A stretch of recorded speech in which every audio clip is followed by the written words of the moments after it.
Bem-vindos ao The Chow Time Pod, sou Hatch. Hoje trouxe vídeos de Alexander Grace. Quer ter um relacionamento forte com alguém. Eles querem que a pessoa seja um parceiro, um companheiro de equipe e que vocês cresçam juntos e façam coisas divertidas juntos. Tipo, por que ninguém mais quer isso? Vocês rejeitaram tudo isso e o que significava fazer juntos. Agora não buscamos mais parceiros. Nós não precisamos de vocês. Será que sou só eu, estou sozinha, vou morrer sozinha porque... Eu não quero algo casual. Sinto que é só isso que as pessoas querem agora. É verdade. Ok, e um conselho de graça. Eu até odeio dizer isso. Até eu só quero algo casual agora. É raro eu conhecer alguém que eu pense, vale a pena. Eu tô pronto pra te engravidar. Não, eu tô disposto a me divertir um pouco. É pra você. Se você tá interessado em compromisso a longo prazo, então pare de se vestir como se estivesse indo pra balada. Tudo na sua apresentação mostra que você tá otimizando pra avaliação da aparência. Ombros e parte superior do peito à mostra, pele exposta, maquiagem glamurosa e estilo. É como se você usasse roupa de profissional do sexo. As mulheres esquecem que as roupas que elas usam hoje em dia eram literalmente relegadas apenas às trabalhadoras de rua. A quantidade de pele que elas mostram, as roupas que usam hoje em dia para ir à balada ou até mesmo para sair em restaurantes mais sofisticados, sim, isso era literalmente relegado apenas às profissionais do sexo e garotas de programa. E agora elas usam isso em todo lugar. Como podemos saber se você não é garota de programa? Você está usando a roupa, e é como o Dave Chappelle sempre diz, você está usando o uniforme. Eu gosto do cabelo dele, aquele vestido branco que gruda no seu corpo. Poxa, pensa na mensagem que você está passando. Se você quer que os homens te levem a sério e olhem pra você pensando em um relacionamento de longo prazo, então você precisa tirar o foco do seu corpo e da sua aparência e direcionar para a pessoa que você é. Eu faria isso rápido, pois os homens estão desistindo. Eu li um artigo recentemente sobre como os proprietários na Austrália não podem mais aumentar os aluguéis porque todo mundo simplesmente está desistindo. Eles não estão pagando. Eles ainda precisam de um lugar para morar. Mas se o aluguel ficar caro demais, eles simplesmente vão voltar a morar com os pais ou vão dormir no sofá de um amigo. Algo assim. Você não pode simplesmente aumentar o aluguel para sempre. E eu percebi que as soluções criativas que as pessoas estão usando no mercado de aluguel, na verdade, descrevem perfeitamente o mercado de namoro também. É uma metáfora perfeita. As mulheres elevam muitos preços, então os homens acabam desistindo. Vamos casar. Não quero isso, não vejo vantagem para o homem, só perdas. Um homem pode ser fiel à esposa, prover, proteger e cuidar dos filhos quando não está trabalhando. Mesmo assim, a esposa pode traí-lo. E qual seria o resultado? O homem precisa pagar pensão para a ex-esposa e pensão para os filhos, perde casa, carros e tudo mais. Por quê? Qual o sentido disso? Na verdade, estamos em território desconhecido. Nunca antes em toda a nossa história coletiva da humanidade isso aconteceu. Onde homens são homens e mulheres dizem, não gostamos uns dos outros. Homens dizem simplesmente, não quero casar. Isso confunde mulheres que se perguntam onde estão os que buscam relacionamentos longos. Mas o que está sendo exposto é que as mulheres não têm o monopólio que achavam que tinham. Vou explicar, pois os relacionamentos entre homens e mulheres já foram mais simples. Assim como o inquilino paga um preço justo ao proprietário e consegue um lugar para morar. É justo e vantajoso para ambos. Era assim que costumava ser no casamento. O homem trazia uma certa quantidade de proteção, recursos, liderança, estabilidade emocional, disciplina para as crianças, trabalho manual. Essa era a contribuição dele. E, em troca, a mulher traz suavidade e calor, contribuições domésticas, carinho físico, cuidado com as crianças, gratidão. O que ele descreve agora mostra claramente que não temos mais isso atualmente. E apreciação. Você sabe como é. Ele trocaria sua masculinidade pela feminilidade dela, e todos ficavam felizes. Eles estavam trocando suas habilidades complementares e era justo e igualitário. Mas e se as mulheres, coletivamente, quisessem mudar o preço? Os proprietários competem entre si para não serem prejudicados pela concorrência e acabam sujeitos ao mercado. O feminismo se destacou porque ele criou uma cabala, como se todas essas mulheres se unissem para aumentar os preços. Meio que criou um cartel em torno disso. O preço. Isso aí, cartel. Eu não conseguia lembrar o nome. Falei Gabal, Cabala, o cartel Cabala. Estar em um relacionamento com uma mulher. Explico como isso funciona na parte 2, mas imagine se o proprietário mudar o acordo. Sabe, o aluguel sobe, as contas não estão mais incluídas, consertos não são feitos, inspeções mais frequentes, e o aluguel aumenta de novo. No início, o inquilino não reclama, pois essas mudanças são graduais e não ocorrem de uma vez. São pequenas alterações aos poucos. Eles seguem se adaptando ao novo senso de normalidade. Eu vejo onde isso vai dar. Cara, a gente fica tipo, não gostamos disso, mas tudo bem, vamos ver onde isso vai dar. E foi aqui que isso chegou. Normal, mas isso não dura para sempre. Em algum momento, o inquilino chega ao limite, analisa o orçamento, avalia a qualidade e decide. Não vale a pena. Quebra o contrato e vai embora. Muitos homens estão nessa situação, e isso ocorreu gradualmente. Eles não perceberam isso no início, mas chega um ponto em que ultrapassam seu limite, olham para seus relacionamentos e mesmo sem conseguir articular... Isso é a melhor explicação de que não vale a pena agora. Apenas algo no instinto deles que diz, não, isso não é justo, isso não está certo. Não tem como esse acordo, com tudo que estou contribuindo e o quão pouco estou recebendo em troca, não tem como isso ser normal. Após 2 anos de casamento, meu marido disse que não me ama mais. Não foi o que eu disse. Isso é exatamente... O que você disse? Não, eu disse que você não pode ficar comprando coisas desnecessárias na Amazon todo dia. É a mesma coisa. A situação para os homens nunca foi tão ruim. Mas como chegamos aqui? O que as mulheres realmente fizeram? Ok, 3 coisas. Novos fardos, exigências e expectativas surgem para os homens, sem fazer parte do acordo original. Número é... Você precisa cozinhar, limpar e fazer tarefas domésticas. 2. As proteções foram removidas. Coisas que costumavam proteger os homens dentro dos relacionamentos foram tiradas. E, por fim, uma queda na qualidade. E essa especialmente dói porque, ao mesmo tempo em que os homens têm pagado um preço cada vez mais alto, a qualidade do que eles recebem em troca só tem despencado. Inflação. Espero que seja difícil. Eu trabalhei duro para poder pagar por isso. Enviei o link. O que mais eu tenho que fazer? Eu falei para você trazer aquele anel. Não quero isso. Eu não quero. Só porque não tem 6, 7 quilates.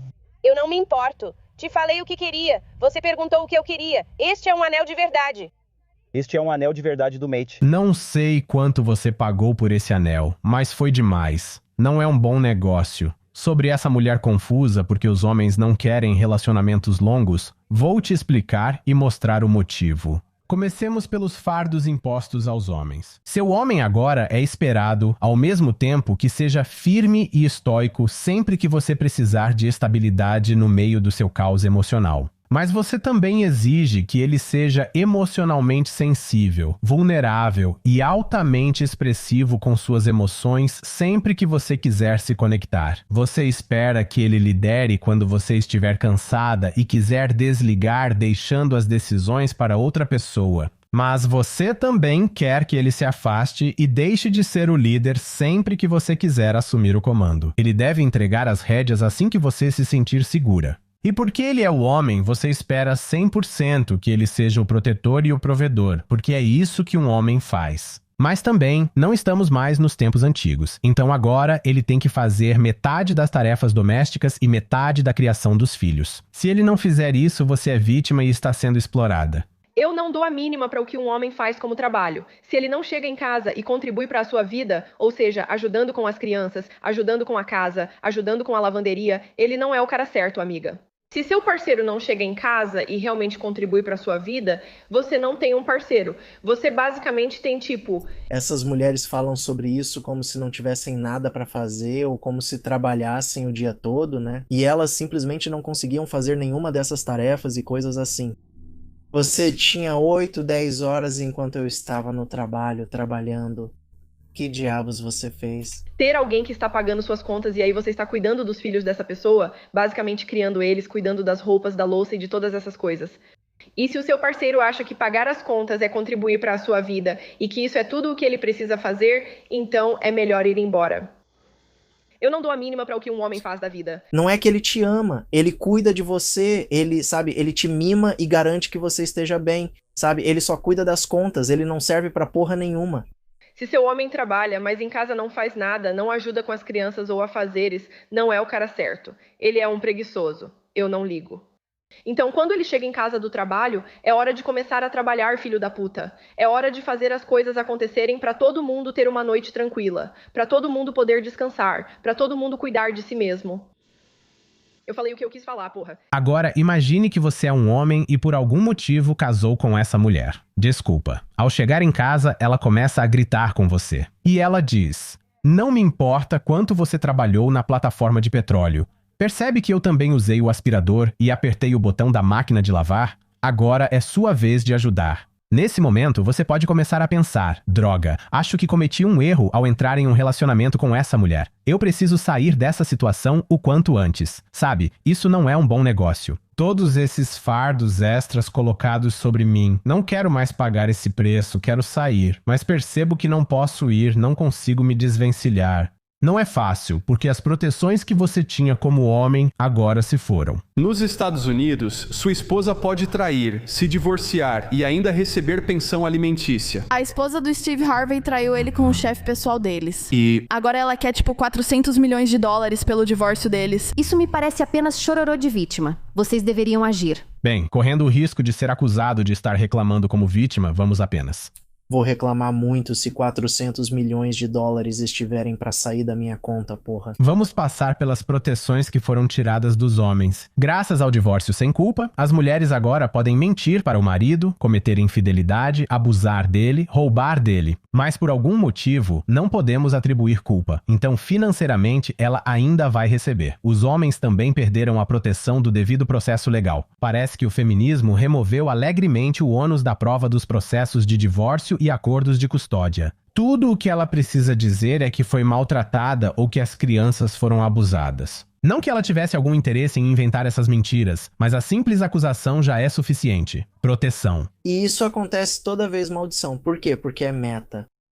Tipo, meta.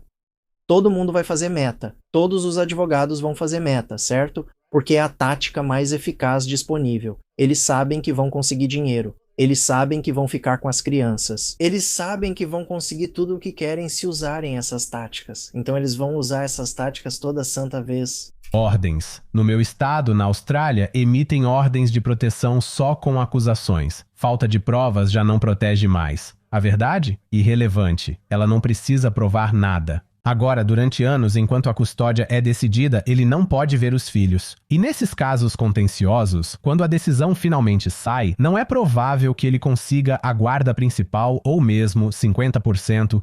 Ele ficou afastado por 2 anos enquanto lutava para ver os filhos. Ter 50% da guarda é o sonho da maioria dos pais divorciados, que desejam muito isso e esperam desesperadamente. No entanto, acabam virando pai de fim de semana. Ele paga a pensão alimentícia e vê os próprios filhos a cada 2 finais de semana. E que tal essa situação? Porque em certas jurisdições, se ele não for o pai, tipo, eles fazem um teste de paternidade e fica provado que ela mentiu e cometeu fraude de paternidade, adivinha só? Isso nem mesmo encerra as obrigações dele de pagar pensão alimentícia. Ela trai e mente da forma mais brutal e nojenta possível. E você ainda é punido por isso. Sobre paternidade, sobre se seus filhos são realmente seus. Ela engana e manipula ele, potencialmente por anos. Ela enfrenta alguma consequência financeira? Ele pode processá-la? Existe alguma pena de prisão? É uma infração criminal? Não há consequências para ela. E em muitos casos, o cara ainda tem que pagar pensão alimentícia. As proteções que os homens costumavam ter em casamentos e relacionamentos, isso simplesmente evaporou. Muitos homens percebem isso como realmente é e pensam: vou ficar muito vulnerável ao assinar o contrato de casamento. Não seja burro, é por isso que a gente sempre faz esse tipo de conteúdo, esse vídeo, esses espaços. Não seja burro. Pode haver momentos de fraqueza em que você pensa: cara, ela é tão gostosa, ela é tão maravilhosa, ela é tão perfeita. Não se jogue na fogueira. Certo, não sei se isso vale a pena. Quero dizer, é um risco bem grande. Tenho todas essas novas responsabilidades, tenho pouca proteção. O que exatamente recebo em troca? Como é o mercado amoroso? E as mulheres? Rodadas. Como são? Qual é a qualidade de parceira que eu posso esperar no cenário moderno de namoro? Os homens não têm voz na vida das mulheres. O empoderamento feminino pode contribuir para a objetificação das mulheres? Não. O fato de existirem coisas como o OnlyFans prova que as mulheres estão de acordo em serem objetificadas, desde que estejam recebendo por isso? Não, isso quer dizer que podemos usar nosso corpo como quisermos, sem controle dos homens. Você acha que esse é um trabalho de verdade? Sim, sim. Ela acha que é tão esperta, tipo, sim, estou arrasando nessas perguntas. E se você não conseguir, você é péssima. Por que as mulheres aceitam mais outras mulheres que conseguem vender sexo, mas têm menos probabilidade de aceitar um homem que consegue comprar do que você? Porque é empoderador poder fazer o que quiser com seu corpo quando você quiser fazer. Mas isso não é como envergonhar seus próprios clientes? Não. Bem, como você pode ser vítima do seu próprio produto? Porque é o meu corpo.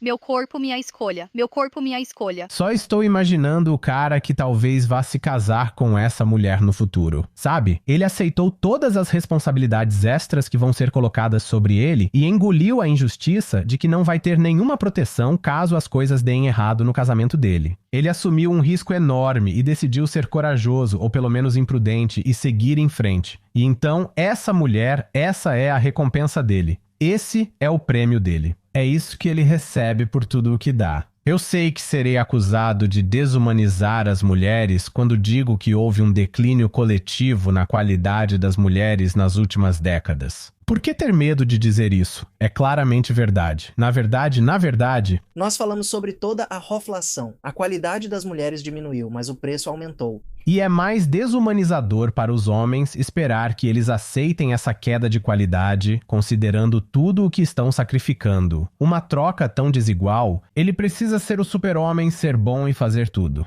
Bem, ele também precisa ser o Bruce Wayne super-homem, né? Também tem que ser o homem mais rico e um playboy bilionário. Coisa em que ela pode ser completamente desprovida de qualquer feminilidade. E não é só o alto número de parceiros e as redes sociais promíscuas. São as personalidades desagradáveis, feias e odiosas que as mulheres modernas desenvolveram. As mulheres se tornaram agressivas e barulhentas, estão sempre reclamando e se apresentam como vítimas de tudo. Ninguém assume responsabilidade e espera-se que os homens simplesmente... É como o paradoxo de Schrödinger, certo? Elas se apresentam como vítimas e ao mesmo tempo como mulheres fortes, independentes e poderosas quase sempre ao mesmo tempo.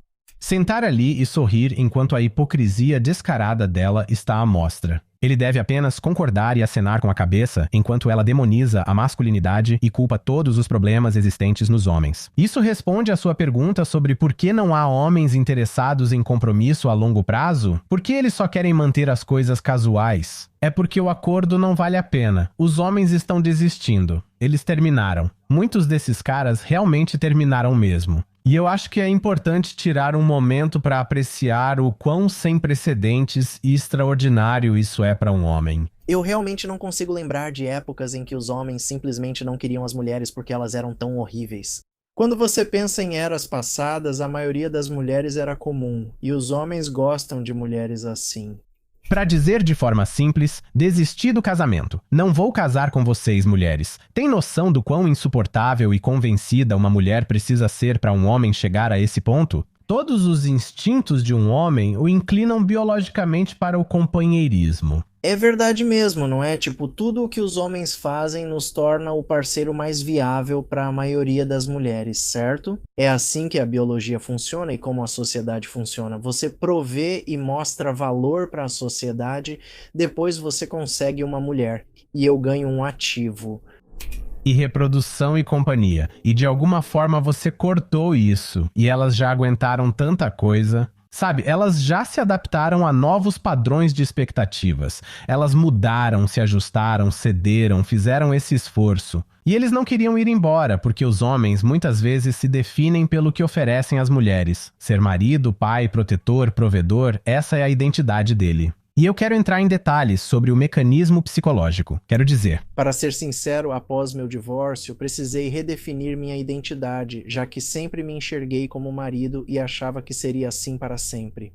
Agora, obviamente, esse não é o caso. Esses mecanismos estavam em jogo quando os homens aceitavam essas condições cada vez piores. Falo disso na parte 2. Mas eles já tinham investido tanto, sabe? Era o custo irrecuperável. Eles só desistiriam disso se fosse realmente necessário. Você provavelmente achou que nunca aconteceria? Imagino que pensou assim. Bem, eu acho que os homens e a falácia do custo irrecuperável provavelmente estão entrelaçados um com o outro. Quanto mais esforço, tempo e recursos colocamos em algo, menos queremos deixar isso para trás, abrir mão ou, sabe, ver isso acabar de alguma forma. Mas que os homens sempre tolerariam absurdos. Não importava a culpa e vergonha lançadas sobre a masculinidade, eles continuariam suportando. Parabéns, senhoras. Chegamos ao limite. O ódio e a amargura nas suas personalidades finalmente se tornaram demais, e muitos homens simplesmente chegaram ao seu ponto de ruptura. Homens são predadores. Homens vão para lugares onde com certeza haverá mulheres e basicamente vão assediá-las. Existem predadores neste mundo. Homens são predadores. Sabe, na verdade eu acho que talvez sejam os proprietários nesse caso que são os verdadeiros predadores. Você achou que por todos precisarem de moradia, poderia seguir aumentando os aluguéis indefinidamente, mas você subestimou o quanto os homens são bons em resolver problemas. Se tudo o que você oferece para ele no mercado amoroso são opções terríveis, sabe? Ou você casa com essa mulher desagradável ou com aquela mulher horrível. Por que você esperaria que ele com certeza fosse casar com uma delas? Não, ele pode simplesmente ir embora. Muitos homens estão adiando. É por isso que sempre falamos isso, pessoal. A coisa mais poderosa que temos é a capacidade de ir embora, a capacidade de deixar tudo para trás e recomeçar. Essa é a habilidade dos homens. Use isso. Exerça esse direito. Compromisso. Eles não têm pressa. E essa mulher não gosta, pois os homens que conhece só namoram casualmente. Mas do ponto de vista de um homem, ele pensa: por que exatamente eu assinaria um documento que te dá posse dos meus testículos? E se os homens se casam, eles querem acordos pré-nupciais. Porque você, como mulher, deveria ser a única a ter proteção. Se a proteção para você já é automática pelo Estado devido à sociedade feminista, enquanto eu, como homem, preciso pagar advogado, por que não tenho o mesmo direito? Outros caras só namoram mulheres religiosas, moças com valores tradicionais e conservadores. Outros homens escolhem namorar só mulheres jovens antes de serem muito influenciadas pelo feminismo. Ou vão para o exterior, como os Passport Bros. Eu amo Alex. Assim que eu falei, eu mencionei e ele disse, tipo, eu e ele. Com atenção a países onde as mulheres ainda mantêm certa feminilidade. Outros homens estão com sugar babies, acompanhantes, namoradas de IA ou ocupados com hobbies e amigos. Se quiserem filhos, recorrem à barriga de aluguel. Essas opções se expandem à medida que perdem o estigma e ganham mais aceitação social. Eu explico. Quero dizer, todo o estigma de comprar companhia está começando a desaparecer com o OnlyFans e tudo mais. Sabe, eu me lembro quando comecei, fazer programa era totalmente proibido. Todo mundo falava, você paga por sexo, isso e aquilo, mas agora todo mundo entende, sabe? $40 para se divertir ou alguns centenas para sair com uma mulher infeliz, que provavelmente só vai se aproveitar de você. As pessoas conseguem ver, conseguem pensar logicamente sobre isso. Vou explicar como isso funciona socialmente na parte 2. Quero deixar claro que não estou comemorando nada disso, pois isso parte meu coração por ser antinatural. Homens e mulheres deveriam estar juntos, não criando formas de evitar uns aos outros e buscando relacionamentos substitutos ou coisas que preencham a vida. Homens e mulheres deveriam se comprometer mutuamente, dada a força desse compromisso. A ideia de que você podia simplesmente tornar o acordo cada vez pior para os homens, esperando que, bem, o que eles vão fazer? Eles estão presos. Eles precisam de nós. Isso estava errado, sabe? No final das contas, vocês exageraram na dose. Os homens têm um forte instinto de justiça e equidade. E eles olharam para o acordo que vocês estavam oferecendo e perceberam corretamente que ele é péssimo. Para esta mulher que está confusa e para qualquer mulher que queira atrair um homem para um relacionamento duradouro, este é meu conselho. Pare de pensar nos seus relacionamentos com homens como uma competição ou uma negociação comercial, onde você está tentando conseguir o melhor acordo, negociando contra ele, tentando encontrar uma pechincha. Não, perceba que vocês dois estão no mesmo time. Quando ele vence, você vence. E então comece a retirar os fardos que você colocou sobre ele. Devolva a ele algumas das suas proteções. E cultive sua feminilidade, torne-se uma parceira mais desejável. Isso é muito mais fácil de falar do que fazer, Alex. Com certeza, porque a maioria dessas mulheres nem vai se responsabilizar por suas próprias ações. Para sequer chegar a esse ponto... Não, assim ele começa a sentir que estar com você é um bom negócio. Faça ele se sentir um vencedor e isso será bom para você, porque você vai se divertir namorando um vencedor. Quando ele estiver feliz, ele vai te tratar bem. E eu prometo, vocês terão décadas e décadas de amor e um relacionamento saudável e funcional entre vocês dois. Isso não é felicidade às custas dele, mas sim uma felicidade complementar, pois ambos têm qualidades próprias. Vocês foram feitos para trabalhar juntos. A natureza nos criou assim, para benefício mútuo. É muito verdade. Quando os homens estão felizes e animados com a vida e tudo está indo bem, o que eles fazem? Eles fazem mais pelas namoradas, oferecem uma vida melhor, pois agora conseguem fazer isso. A maioria dos homens não fica gananciosa à medida que fica mais rica, certo? Pelo menos com suas parceiras e com a família. Alguns fazem isso, mas a maioria dos homens é muito generosa com parceira, esposa e entes queridos. Por favor, curta, inscreva-se e comente aqui embaixo. Eu realmente agradeço e vejo vocês na próxima.